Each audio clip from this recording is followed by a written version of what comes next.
Assalamualaikum warahmatullahi wabarakatuh. Waalaikumsalam warahmatullahi wabarakatuh. Selamat pagi anak siswa-siswi yang Ibu banggakan. Semoga kita semua dalam kondisi sehat semua dan senantiasa dalam lindungan Allah Subhanahu wa taala. Dan meskipun pada saat ini kita tidak bisa mengikuti kegiatan pembelajaran secara langsung di kelas, namun saya harap kalian semua tetap semangat mengikuti kegiatan pembelajaran. Meskipun tatap muka secara online seperti ini ya, namun saya berharap itu tidak menurunkan semangat belajar kalian. Sebelum memulai kegiatan pembelajaran, kegiatan belajar mengajar, alangkah baiknya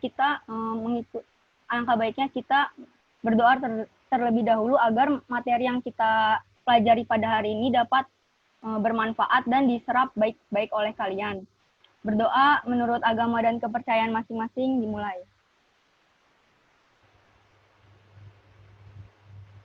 Berdoa selesai. Baik, untuk absensi saya lihat dari keikutsertaan kalian yang hadir di Zoom ya, yang udah join ke Zoom, nanti link absensinya akan saya kirim lewat lewat kolom chat di Zoom, nanti langsung kalian isi saja. Pada hari ini kita akan masuk pada pada bab baru, bab 4, yaitu pembahasannya mengenai perubahan masyarakat Indonesia pada masa penjajahan dan tumbuhnya semangat kebangsaan.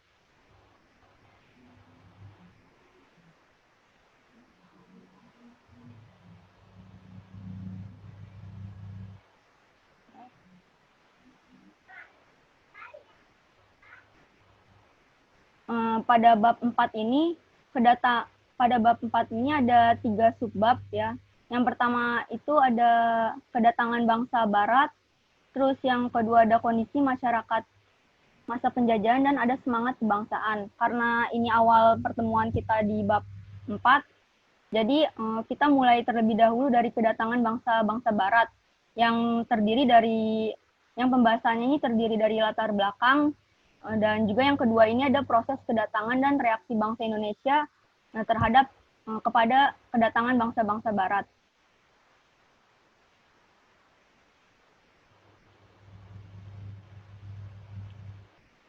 Lanjut. Adapun tujuan pembelajaran kali ini yaitu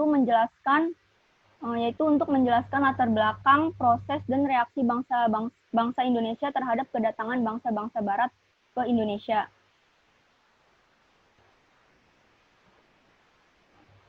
Nah, kemudian ini ada gambar peta Asia Tenggara ya, ASEAN. Mungkin di awal pertemuan pada bab 1 kita sudah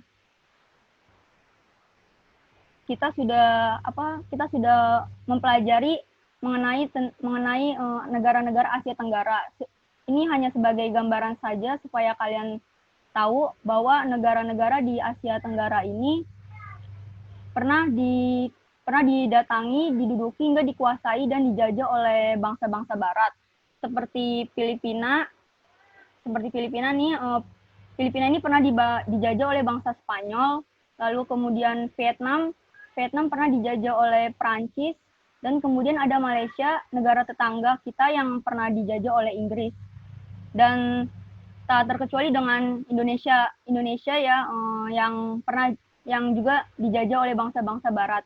Mungkin dari kalian ada yang mau menyebutkan bangsa mana saja dari bangsa barat yang pernah menjajah bangsa Indonesia? Saya, Bu. Ya, Raisa, silakan. Ada Spanyol, Inggris, Belanda, dan Portugis, Bu. Benar nggak? Ya, benar. Jadi ada dari bangsa barat ini ada Spanyol, ada Portugis, Inggris, dan Belanda ya. Dan yang paling lama menjajah Indonesia ini Belanda ya. Belanda tuh sekitar 3,5 abad ini menjajah Indonesia. Jadi gak heran kalau misalkan banyak peninggalan-peninggalan penjajahan Belanda yang sampai sekarang itu ada, karena dengan dengan mengetahui gitu kalau Belanda ini paling lama menjajah, melihat dari kurun waktunya saja, tentunya juga Belanda ini membawa pengaruh yang cukup besar bagi bangsa Indonesia. Meskipun negara-negara Asia Tenggara ini hampir semuanya pernah dijajah, namun ada satu negara Asia Tenggara yang belum pernah dijajah oleh bangsa Barat. Mungkin ada dari kalian yang tahu negara apa yang nggak pernah dijajah oleh bangsa Barat di Asia Tenggara? Saya tahu Bu. Negara Ya, Thailand. Ya benar, Thailand ya. Thailand ini satu-satunya negara di Asia Tenggara yang belum pernah dijajah oleh bangsa Barat. Enggak cuma bangsa Barat aja, bangsa-bangsa lain juga belum pernah menjajah Thailand, sehingga Thailand ini mendapatkan julukan sebagai tanah merdeka, karena memang benar Thailand ini nggak pernah dijajah sama sekali, baik itu bangsa Barat ataupun bangsa lainnya. Berbeda dengan negara-negara tetangganya, negara-negara di Asia Tenggara yang hampir semuanya ini dijajah oleh bangsa-bangsa Barat. Saya lanjut. Selanjutnya ini adalah latar belakang kedatangan bangsa Barat ke Indonesia. Yang pertama ini ada daya tarik Indonesia bagi bangsa-bangsa Barat. Yang kedua ada motivasi 3G, 3G. Motivasi 3G ini merupakan bentuk imperialisme kuno. Mungkin dari kalian ada yang tahu 3G ini terdiri dari apa saja? Saya lagi, Bu. Ya, silakan Raisa. 3G itu ada gold, glory, sama gospel, Bu. Ya, benar. Jadi 3G ini meliputi gold, glory, dan gospel. Dan yang ketiga ini revolusi industri. Jadi jika motivasi 3G ini adalah bentuk imperialisme kuno, maka revolusi industri ini adalah bentuk dari imperialisme modern.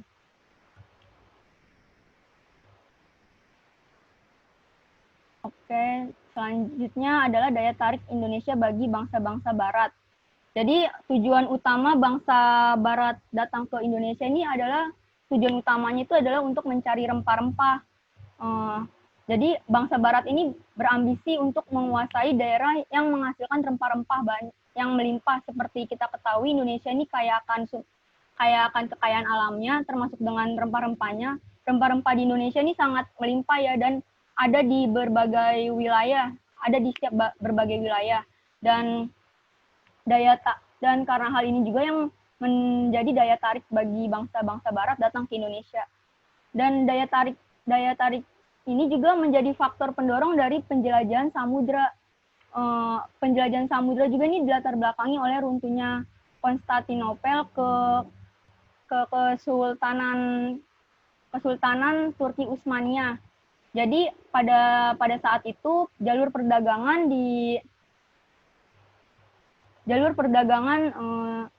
pada saat itu ditutup karena sedang terjadi perang salib.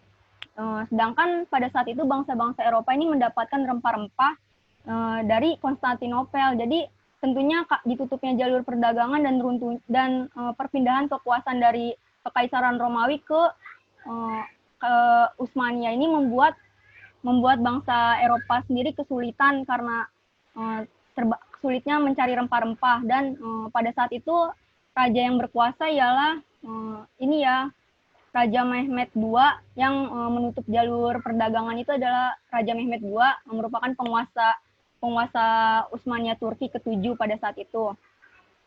Jadi karena hal inilah yang menjadi faktor, karena sulitnya mencari rempah-rempah tersebutlah akhirnya menjadi menjadi faktor pendorong bagi masyarakat Eropa, bangsa-bangsa Barat ini untuk menemukan daerah-daerah baru yang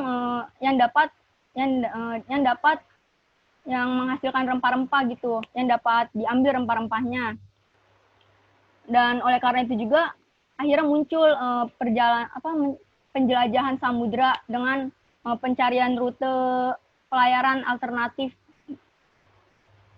Kemudian kenapa rempah-rempah ini sangat dibutuhkan oleh bangsa Eropa? Karena rempah-rempah sendiri ini banyak sekali fungsinya, yaitu sebagai obat-obatan, bisa dijadikan sebagai obat-obatan, bisa sebagai penyedap rasa, lalu sebagai citra penambah citra rasa dari masakan itu sendiri, lalu sebagai wewangian, lalu yang paling sering digunakan itu adalah pengawet makanan, dan tentunya masih banyak lagi kegunaan dan fungsi dari rempah-rempah ini.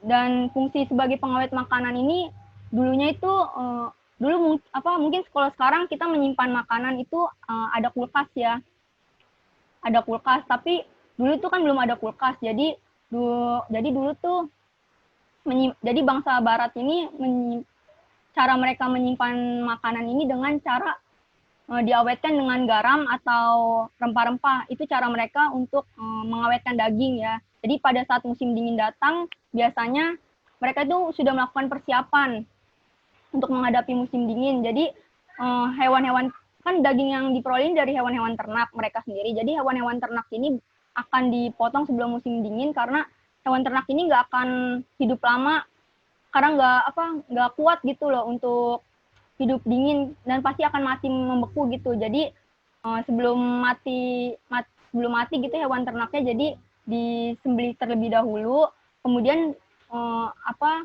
kemudian diawetkan dagingnya dengan rempah-rempah, dengan garam tersebut.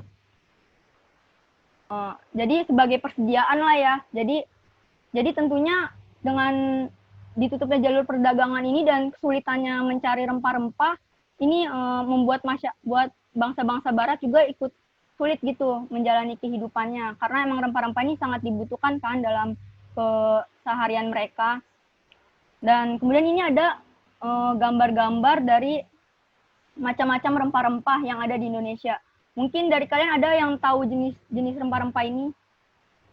Saya Ibu. Ya, silakan Puput. Itu yang A itu cengkeh, Bu. Dan yang B itu kemiri. Terus yang C, D ada yang tahu? Saya, Bu. Ya, Asmi silakan. Ya, Bu, yang C itu merica ya, Bu ya? Ya, benar. Terus yang D? Iya, yang D itu biji pala, Bu. Ya, jadi ada yang benar ya. Tadi tuh yang dibilang Puput, kalau gambar A ini cengkeh, terus yang B ini kemiri, lalu yang C ini yang tadi dibilang Asmi itu merica, lalu yang D ini adalah pala. Seperti yang tadi saya bilang, fungsi rempah-rempah itu juga sebagai pengawet makanan. Di sini cengkeh ini berfungsi juga sebagai pengawet makanan. Dan empat jenis rempah-rempah ini menjadi komoditas utama pada saat itu yang dicari-cari oleh bangsa Barat saat datang ke Indonesia.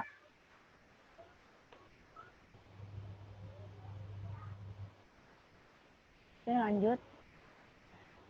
Selanjutnya ini adalah motivasi 3G yang tadi dijelaskan oleh Raisa ya tadi. 3G itu meliputi gold, glory, dan gospel. Gold ini artinya emas. Istilahnya ini emas ini adalah kekayaan. Jadi bangsa Barat ini datang ke Indonesia ini untuk mencari kekayaan yang bersumber dari rempah-rempah. Dengan istilah emas ini juga dipergunakan dalam melakukan upaya mencari kekayaan dan keuntungan secara material dengan upaya mengeksplorasi, namun yang akhirnya berujung pada eksploitasi. Lalu selanjutnya adalah glory. Glory ini adalah artinya ini adalah kejayaan. Jadi kejayaan pada masa itu diartikan sebagai penjajahan. Jadi untuk meningkatkan wibawa suatu bangsa pada saat itu ialah dengan luasnya daerah-daerah yang dikuasai. Jadi semakin luas. Jadi istilahnya semakin luas daerah jajahannya, maka negara tersebut merupakan negara yang jaya gitu. Jadi karena karena karena hal ini juga karena apa ya, glory ini kan kejayaan, jadi karena untuk meningkatkan wibawa itu adalah dengan menjajah, jadi banyak juga dari bangsa-bangsa barat ini yang yang berlomba-lomba untuk mencari daerah-daerah jajahan baru. Lalu selanjutnya adalah gospel. Gospel ini sebagai bentuk penyebaran agama Nasrani Kristen Katolik di daerah-daerah yang didatangi, termasuk di Indonesia. Gospel ini merupakan bentuk semangat dari bangsa-bangsa Barat dalam melakukan penyebaran agama Kristen Katolik, dan gospel ini juga diartikan sebagai tugas suci karena membantu tugas Tuhan dalam menyebarkan agama yang mereka anut. Dan dari Glory Gospel ini pencetusnya ialah bangsa Spanyol dan Portugis ya pada saat itu. Karena yang memulai perjalanan samudra ke daerah timur, yaitu termasuk Indonesia, itu adalah Portugis dan Spanyol. Lanjut. Selanjutnya adalah revolusi industri. Revolusi industri ini adalah pergantian atau perubahan secara menyeluruh dalam memproduksi barang dari sebelumnya menggunakan tenaga manusia dan hewan sehingga menjadi tenaga mesin. Jadi kenapa sih revolusi industri ini menjadi salah satu faktor pendorong dari adanya kedatangan bangsa Barat? Karena dengan meningkatnya ilmu pengetahuan tentu akan membantu kegiatan penjelajahan yang dilakukan oleh bangsa-bangsa Barat. Seperti penemuan mesin uap pada saat itu membantu sekali dalam mempercepat waktu untuk melakukan penjelajahan, dan juga ditemukannya teknologi kompas pada saat itu yang dapat menentukan arah dalam pelayaran. Lalu tentunya juga revolusi industri ini kan secara definisi aja dia memproduksi barang dengan mesin, yang artinya memproduksi barang ini dalam jumlah yang banyak namun dalam kurun waktu yang cepat. Jadi memproduksi barang waktunya cepat namun barang yang dihasilkan ini banyak. Jadi karena berkembangnya revolusi industri ini juga yang menyebabkan bangsa-bangsa Barat memerlukan bahan baku yang lebih banyak, sehingga mereka juga memerlukan daerah pemasaran untuk menjual hasil-hasil industrinya. Jadi memang benar kalau bangsa Eropa ini bangsa Barat gitu datang ke Indonesia itu untuk berdagang juga, untuk melakukan perdagangan.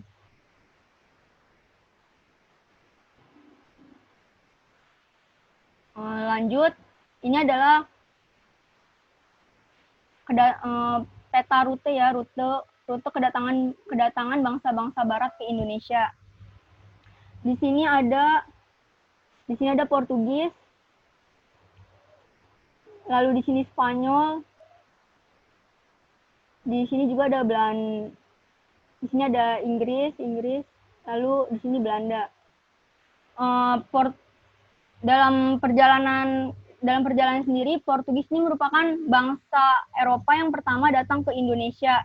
Dan tadi yang sudah saya jelaskan bahwa yang mempelopori perjalanan samudra ini dari bangsa Eropa ini adalah Spanyol dan Portugis ya.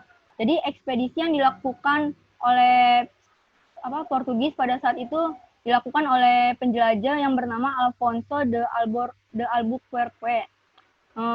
Dia ini dalam ekspedisi ini langsung tiba di Indonesia. Pada saat itu Nusantara ya namanya.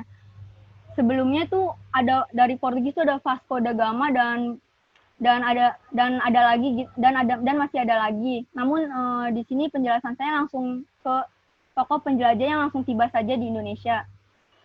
Dalam perjalanan ini dia singgah terlebih dahulu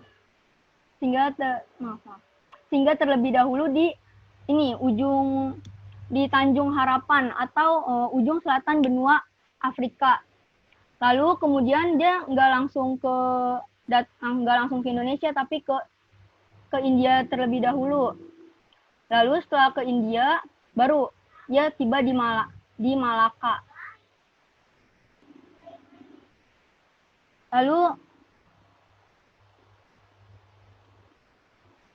Lalu Spanyol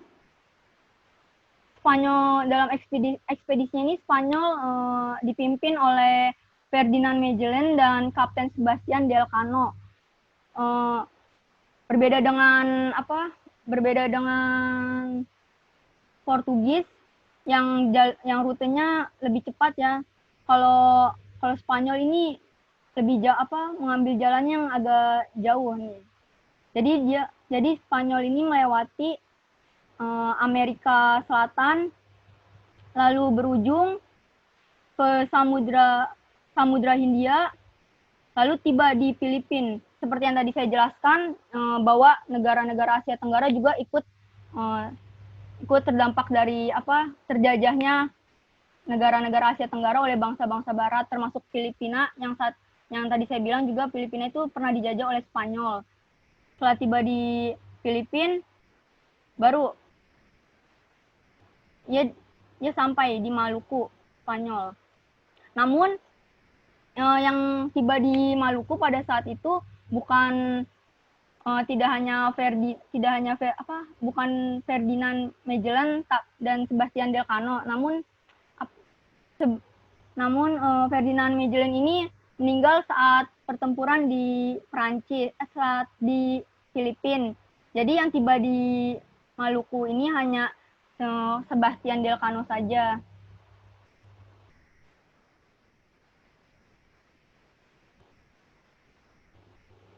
Lalu selanjutnya ini perjalanan Belanda.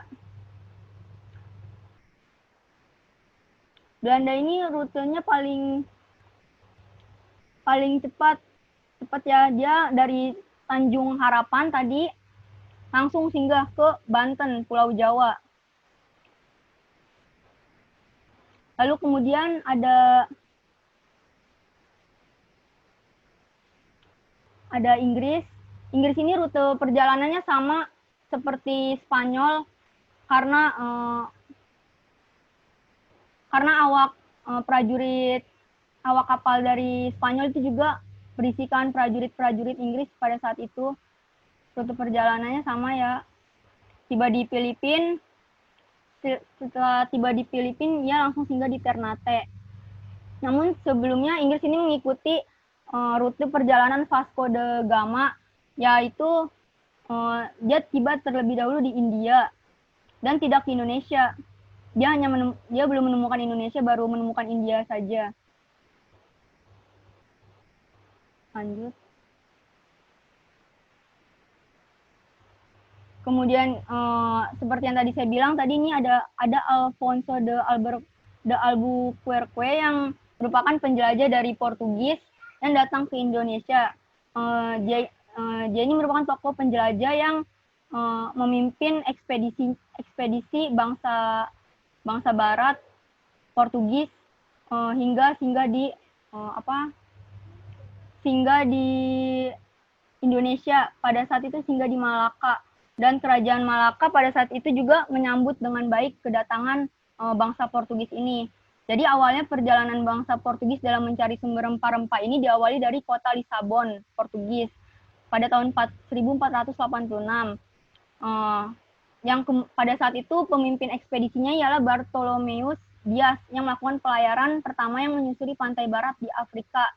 Tujuannya ialah untuk melakukan pelayaran ke India, namun gagal. Jadi seperti yang tadi saya jelaskan juga, kalau ada tokoh-tokoh penjelajah terlebih dahulu, namun ada beberapa yang gagal untuk menemukan rute sampai ke Indonesianya. Lanjut. Kemudian ada kedatangan bangsa Spanyol. Kedatangan bangsa Spanyol ini juga dipimpin oleh Ferdinand Magellan yang masuk melalui Filipina sehingga datang ke Maluku. Namun karena Ferdinand ini meninggal karena pertempuran di Filipina, akhirnya yang tiba hanya Kapten Sebastian Elcano dan awaknya. yang berhasil mencapai Kepulauan Maluku pada tahun 1521 pada saat itu.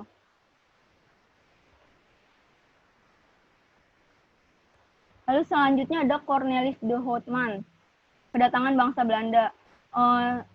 Cornelis de Houtman ini merupakan seorang pelaut Belanda yang memimpin ekspedisi ke Indonesia pada tahun 1595.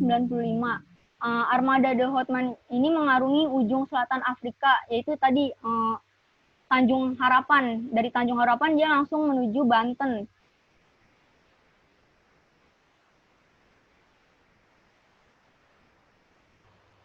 Langsung sampai di Banten, Pulau Jawa. Lalu pada tahun 1596, armada de Houtman ini tiba di Pelabuhan Banten melalui Selat Sunda.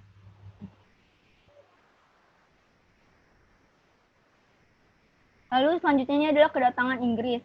Pelayaran di Inggris ini juga dimulai pada tahun 1600. Kemudian Inggris ini singgah di India dan mendirikan kongsi dagang yang diberi nama East India Company.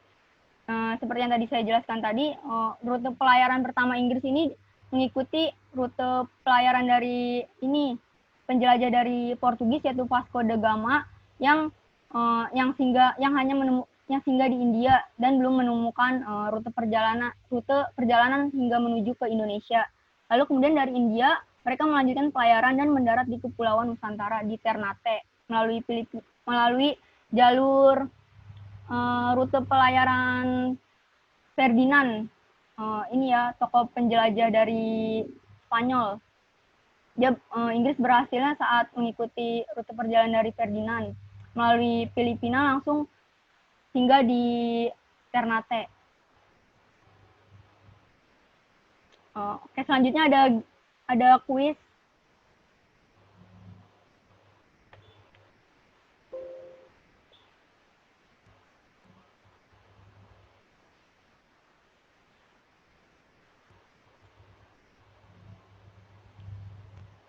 Nanti kita kerjakan sama-sama aja.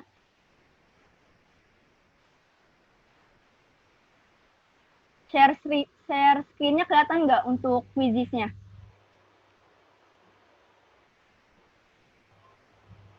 Belum ada, Bu. Belum ada ya? Belum. Oke, tar Belum, dulu. Ibu. Oke, tar dulu.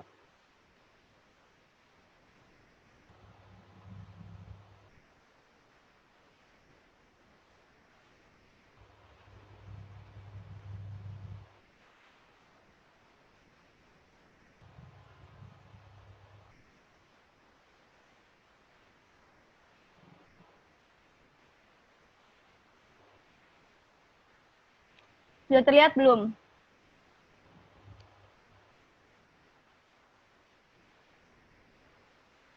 Sudah terlihat belum share screen-nya? Sudah, Bu. Sudah, Tapi Bu. kuisisnya belum muncul. Ya, sabar. Oke.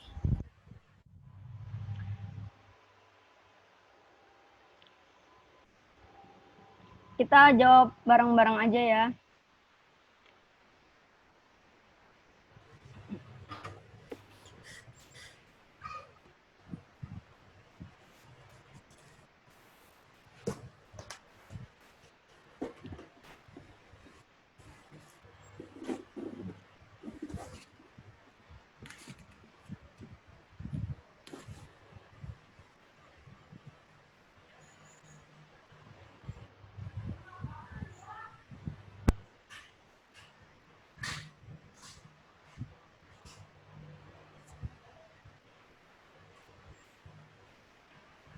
Apa ini jawabannya?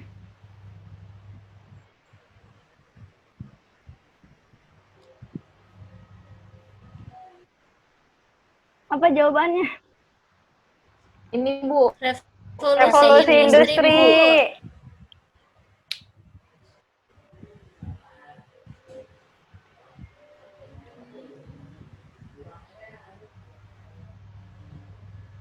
Bu.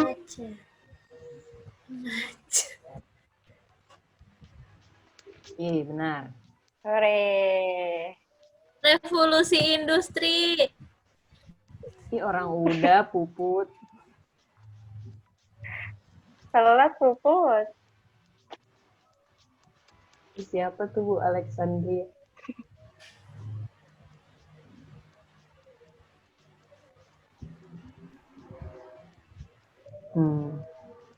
Boleh jawab Bu? Boleh jawab, kan rame-rame.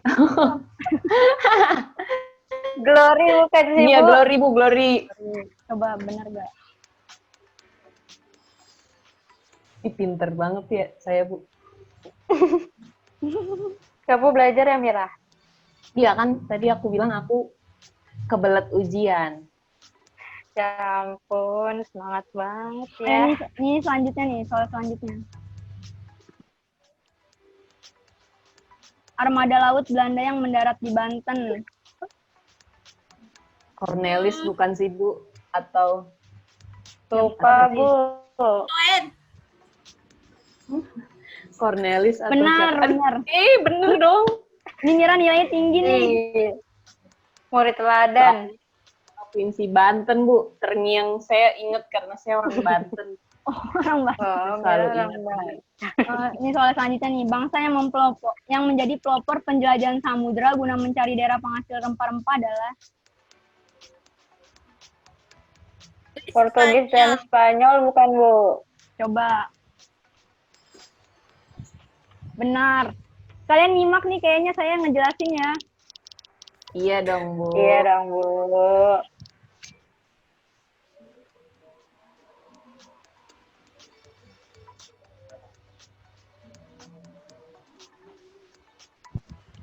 Ini soal selanjutnya.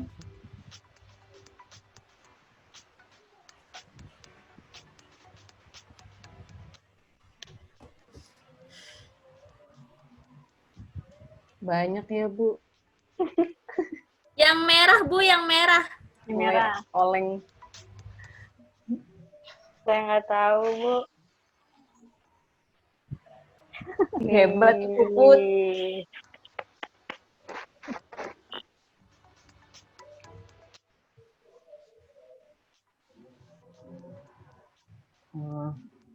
Ini bangsa barat yang pertama kali datang ke Indonesia. Belanda bukan sih Bu? Portugis bukan sih, Bu? Inggris, Bu, kalau nggak salah nih? mah. Apa nih jadinya? Saya Portugis, Nggak Bu. tahu. Portugis, Bu. Coba. Coba, Bu. Ih, keren Raisa sama Azmi. Kan ikutin Mira. Mani. Mani, Bu, mani. Mani.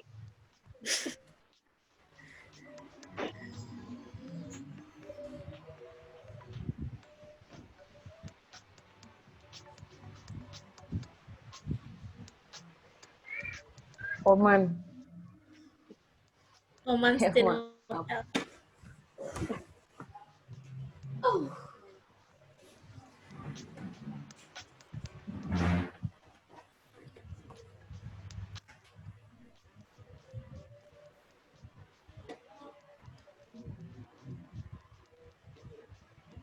Gold. Bagus.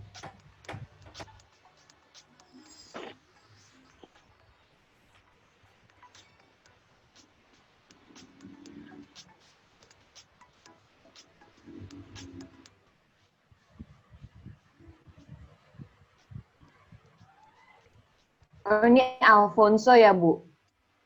Coba. Benar. Wih, Wih, Dede. pinter deh. Saya pinter Iya, banget, nggak mantap. nyangka.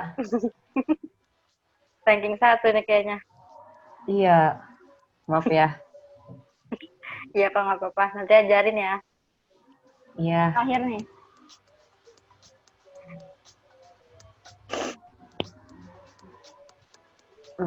Semua Semua benar. Benar.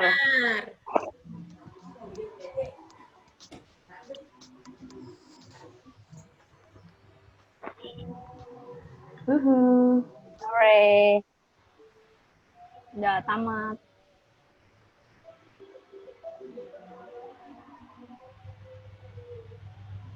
Mantap.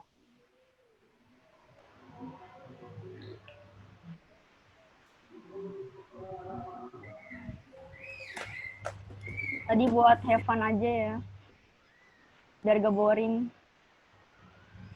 Oke, Ibu. Nah, selanjutnya ini ada tugas.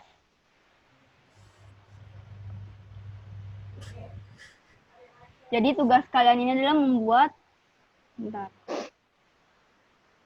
membuat peta rute kedatangan bangsa Barat ke Indonesia. Itu membuat peta dunia dengan rute daerah yang dilewati bangsa-bangsa Barat tersebut. Yaitu Portugis, Spanyol, Belanda, dan Inggris ya, yang tadi sudah dibahas. Kan tadi kalau di penjelasan saya itu secara singkat doang ya, cuma tokoh-tokoh yang akhirnya sampai ke Indonesia. Sebenarnya itu masih banyak tokoh-tokoh penjelajah lainnya yang melakukan pelayaran menuju negara-negara penghasil rempah-rempah, namun tidak sampai ke tujuan. Nah, di sini dibuat nih dari mulai Portugis dan Spanyol, kan tadi saya bilang yang mempelopori perjalanan samudera adalah Portugis dan Spanyol. Jadi bisa dimulai dulu dari Portugis dan Spanyol, lalu kemudian Belanda dan Inggris. Lalu kemudian tandailah pada peta tersebut rute kedatangan bangsa-bangsa Barat.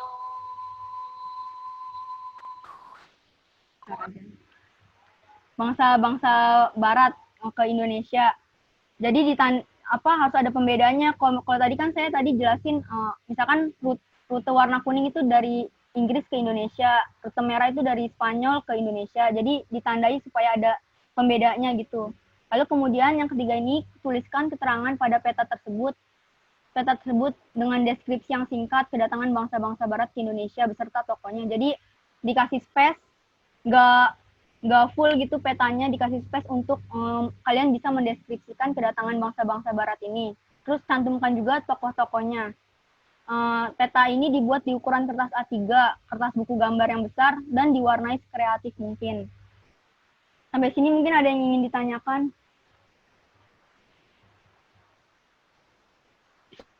Waktu pengumpulannya kapan, Bu? Oh ya, waktu pengumpulannya minggu depan. Wah, seminggu doang berarti ya, Bu? Iya. Oke deh.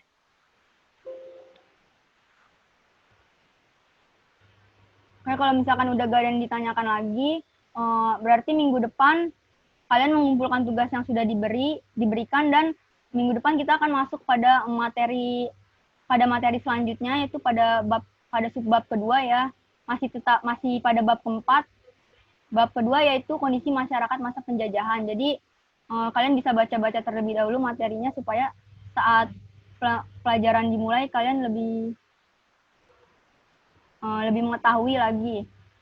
Jika sudah tidak ada yang ditanyakan lagi, saya rasa cukup. Dan karena kita mengawali kegiatan pembelajaran ini dengan berdoa, maka alangkah baiknya kita mengakhirinya juga dengan berdoa agar pelajaran yang kita pelajari pada hari ini dapat bermanfaat bagi kita dan menambah pengetahuan kalian mengenai sejarah Indonesia, bagaimana awal mulanya penjajahan yang terjadi di Indonesia. Baik, berdoa menurut agama dan kepercayaan masing-masing dimulai. Berdoa selesai. Saya akhiri. Mohon maaf bila ada kata-kata yang kurang berkenan. Kurang lebihnya mohon maaf. Wabillahi taufiq wal hidayah. Wassalamualaikum warahmatullahi wabarakatuh. Waalaikumsalam warahmatullahi wabarakatuh. Waalaikumsalam warahmatullahi wabarakatuh. Makasih, Bu. Makasih ya, Bu. Ya, sama.